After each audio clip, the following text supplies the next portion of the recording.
Hey guys, what's up? This is Geronimo and thank you for watching this video.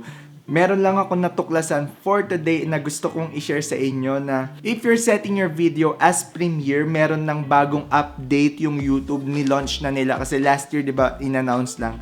Ngayon, pwede nyo nang gawin yung merong trailer or merong teaser once na clinic nila yung link ng premiere mo, yun yung una nilang mapapanood. Ang ganda kasi tong trailer na to, from 15 seconder to 3 minutes na video footage pwede mong ilagay. So, pwede ka mag-promote ng video mo or pwede kang gumawa ng unlisted video mo na wini-welcome mo sila sa video mo or something na red carpet for your latest video na magpe-premiere on a certain time. Magandang opportunity to na pwede nating i-maximize as a content creator para ma-promote pa natin or something na pwede nating i-intro yung kung ano ba yung gagawin natin for this video or something na ano yung mga aabangan nila sa channel natin. Ang daming pwedeng gawin dito sa trailer na to, and yung 3 minutes na yun, pwede na nating ma-maximize yun while they're waiting for our video na mag-live or mag-air.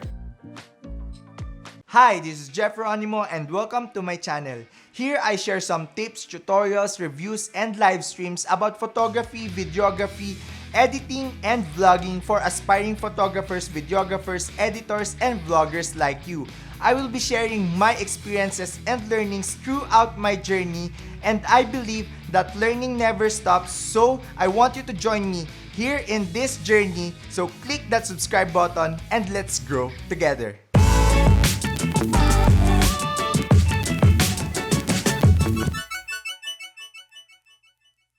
So if you're new to YouTube or if you're uploading your video as a premiere, I suggest na mag-set ng trailer for your video para ma-maximize mo itong feature na to. So that's it for today. Thank you for watching this video. I hope na meron kang natutunan dito sa quick update natin. And once again, this is Geronimo. Thank you for watching this video. See you on my next one. Bye. Peace.